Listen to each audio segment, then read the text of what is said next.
Hello everyone and welcome to Kids Corner. I'm your host Mosa Kokoropo. As you all know, we have been to 3 museums already, namely the First Fata, the Presidential House, and the Sesotho and Afrikaans Literary Museum.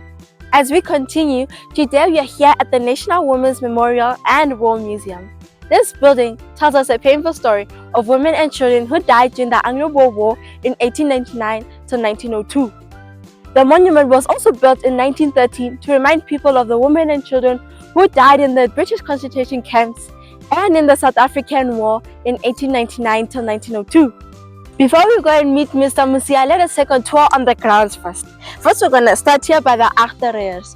The term Achterreërs refers to 12,000 black men who served voluntarily with the Boer commandos without compensation during the Anglo-Boer War. Not only men and women suffered during the Anglo-Boer War, but also children, and this is their memorial.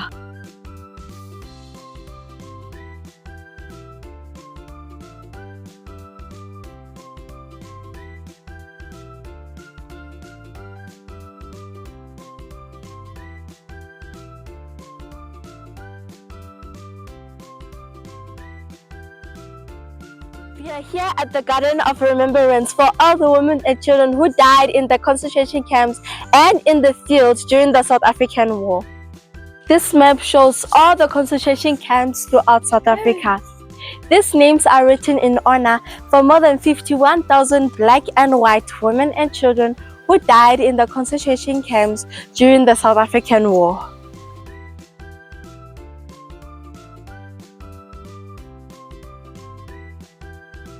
These stones represent different concentration camps of women and children who died during the Anglo-Boer War.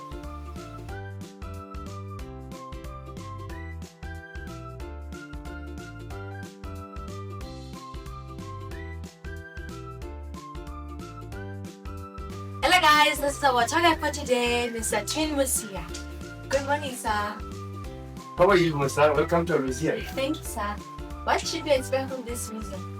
Well, today we're going to be learning a lot about the South African War and about sections that we have here in the museum. I'm looking forward to showing you around. Okay, how many sections is this museum divided into? Well, let me take you around.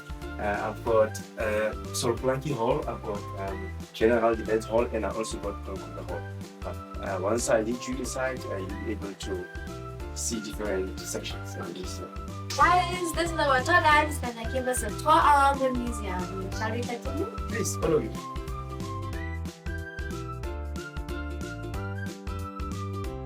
First section is General Defense Hall. It's named after one of the Boer generals. I'm going to show you his bust now. So, General Defense was born in 1854 and he died in 1982. Oh, so what was his purpose in the war?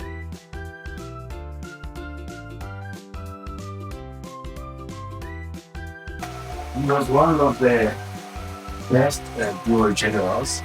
He evaded capture for almost 3 years, and he played a crucial role during the signing of the Peace Treaty of Vienna in 1902. So, if he played an important role in the war, what things did he do? What significance? Well, mostly he is credited in keeping the workforce alive. When the Boers wanted to give up, he was one of the commando generals who kept on the commandos fighting. And so he is really highly regarded by the Boers for his tactics and how he fought and leading all these commandos and not giving up until the end of the war. Okay, this is interesting. Yes. And just to show you here, this is his horse saddle. This is the whip that he used during the war. You can see his water flask in there. And these are also some of the gifts that he got. He received overseas after the war. He also played a huge role in the establishment of this museum as well as the monument also. Okay. So if you got this picture of like these, what do they call these things are? These are tables on the walls, these little tiles, and this came from the Netherlands, one of the countries that he also visited after the war. to go and raise funds for poor families who were there in the Egyptian side. This on the wall shows you the different battlefields, like the one that depicts the Ladysmith. Here is Mosa field. As you can see, there's Stonebank and Mahasfilti. And yeah, and what's interesting about this artwork is that the artist was never in South Africa, but he managed to, capture the scenes as if he was here at the time.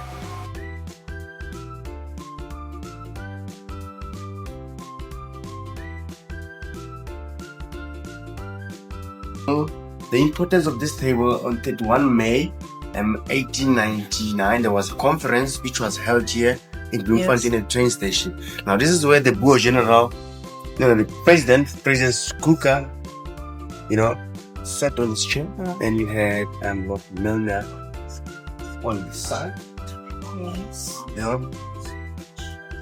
Yes, and all the other delegates. Those were your Boer delegates on that side. Okay. And here it was your Boer delegates. Abraham Fischer, whom the airport is named after. Oh no, his son sat on this chair. Okay. But now the importance of this table is that they tried to, to negotiate and avoid the war. But unfortunately, they couldn't come to an agreement. But us as a museum, this tells us that if war starts on a table, it must also end on a table. We must not go out and fight each other. So 3 years later, they sat on the similar table, not the very same table, but on a similar table to sign the Treaty of Vienna. So this is what this table represents. Thank you. So the next room we're going to, what is the room called? It's called Emily Hobhouse Wall. I'll be telling you a lot more about Emily Hobhouse. So I want to ask the question, who was Emily Hobhouse? Emily Hobhouse was a anti-war campaigner. She is remembered about raising the conditions, the bad conditions of the camps during the war. In front of us here, this is a scale model of a white concentration camp. This gives you an idea how the camp sites were arranged, as you can see. But you'll imagine when it's hot, it can really get hot in the tent, and some of the tent you have like a family of 7 living in one tent. So yeah. So if these are white concentration camps, where is the black concentration camps? Well, I'll be taking you to, that's a very good and important question. I'll be showing another section with a scale model of the black concentration camps. And then around this hall, I'll show you artifacts relating to pertaining to the camps. For an example, this rag doll here, it's one of the 2 dolls that still existing. The screw here was a toy which a little boy used to play with, and when he died, he handed this to his mom. And this here is a little dress for an 8-year-old girl, which was made by his mother. And here is a ration card, because at the camps you have to have this card to be able to collect your meals. On the picture there, you can see a picture of a heavily emaciated girl. His name was Lizzie. Just show you the conditions at the camps, because she was not really well fed. Wow. So now these objects here, do you know the names of who it belonged to? Yes, most of the objects here were donated to the museum. Some of them by the family members. For an example, the kapi there, which is some sort of a hat. It was a favorite headdress worn by Boer women and their farms. But that particular one belonged to a Miss Katrina Dreyer from a farm in Bethlehem. Apparently, she was struck by lightning when coming back from the graveyard. That's how the cup is torn like that. Yeah. And I thought I should also show you something like this side. And when the British didn't realize that they were not going to win this war, all the families were rounded up and their houses burned. That's how most of the families ended up at the concentration camps. And unfortunately, that's where many died. Well, So considering the salt like you are, how does that explain the song? well, this was a newest addition to the museum. It's dedicated to the role that was played by black and brown people. And Solplaki is the only person who is known to have kept a diary during the war. It is from his diary that we can actually say we had people of color in the war, taking part in the war. So this is dedicated to all those 150,000 men who took part, both on the side of the British and on the side of the Boers. These men were called achterreyers. As we go along, I will show you an achterreyer, a diorama of an achterreyer. There's a statue outside achterreyer. So these men played a vital role because they will care for the horses. They will have they knew the area very well, so they will act as spies, as scouts, and they will cook for the war commanders and so forth. Let me take you through. Yeah, so Who is John Tengo? John Tengo Jababu was also one of the leaders during those times. He's not very much included in the war. He didn't take part in the war, but on a later stage, he played a big role as a founder of the ANC, Liberated Songhai.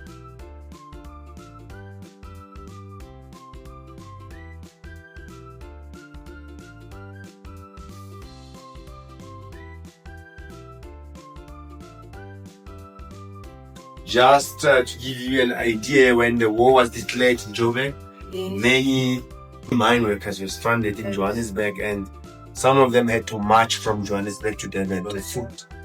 Because there was no train available for them. Because this is when the war started. Yes, this is still when the war was just starting, when the war was just declared. So this guy here, who is he? Oh, Tate Mahatma Gandhi. So during the war, he represents all the Indians who took part in the war also. During the war, he organized a group of stretch bearers. Now, these were the guys who were just behind the soldiers. They will pick all those who were injured and make sure that they got medical treatment. So he is another part of it, made by Medina. So by that time after the war, that's when the Black Plague started. Well, yes. So Blackie told the Queen that they are not treating them. Yes. After the war, there were laws that were introduced, like 1912. Of the Land Act. ANC was just barely a year old, and the Land Act was put into place whereby a black person was not allowed to buy or to own any piece of land.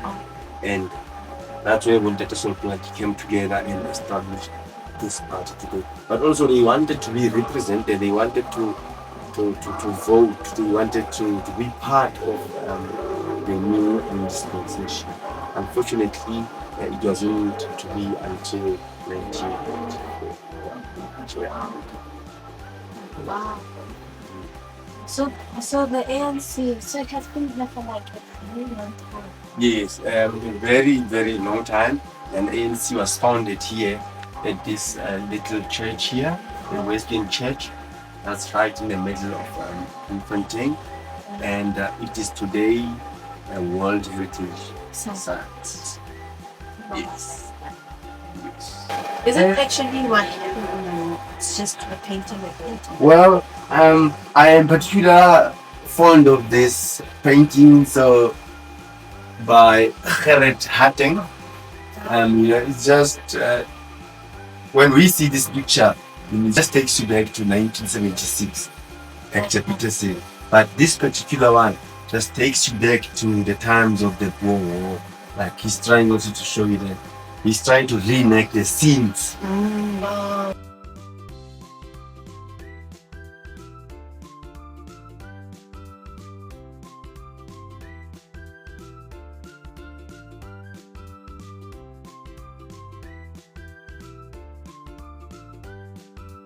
Yeah. As I was saying, we are at a National Women's Memorial dedicated to all those women and children who died in the concentration camps. Oh, so who built this national monument? This monument was built by Anton van Wouw, who designed this sculpture. He was guided by Emily Ohaus, because Emily Ohaus told you this story. When she visited this particular concentration campsite, when she saw a woman carrying a dying child, and then, what she saw there, the architect brought it to light. That's why we have this. So it's very flat. Here we've got a grave of President M.T. Steyn, who is buried here, as well as his wife. President Steyn was the president of the Free State. He lives just outside Bloemfontein at Mosa. Remember I told you about an actor, Jean Reuter, who was M.T. Steyn's assistant. He is buried at his farm. And then on this side we have General de Wet. You still remember General de Wet, the good general? He is also buried here. And on the other side, we have got First Dr. Kestel. If you know the town of Kestel on your way to Harrismith, this town is named after him. So he is also very here. He was a reverend and he played a crucial role in making sure that the negotiations just before the peace treaty was signed, were negotiated well.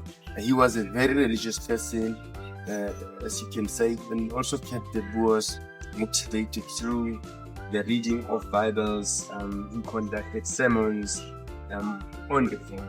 And then the last will be Emily Ohaus. Although she was born in Britain, she did request on her will that when she died, the ashes are buried. Now, that's where her ashes are buried. So that's massive. Thank you. So now ask a question, right? Now, since one of the rebel commanders are buried here, where are the rest buried? All the other generals, the Boer generals, are buried at different places, but these were afforded a very special privilege to bury them. And of course, they were all here at the opening of this monument. I think Emily Oberhaus was not here, but everyone was here. She sent a letter because she was not feeling very well. Her letter was read out here. More than 20,000 people attended the opening. They were all scattered. Yes. Oh, thank you for this tour. I hope the kids will enjoy. Yes, same here. Same here. Thank you.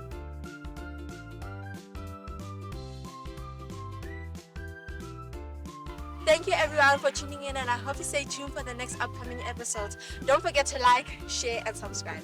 Bye. Okay.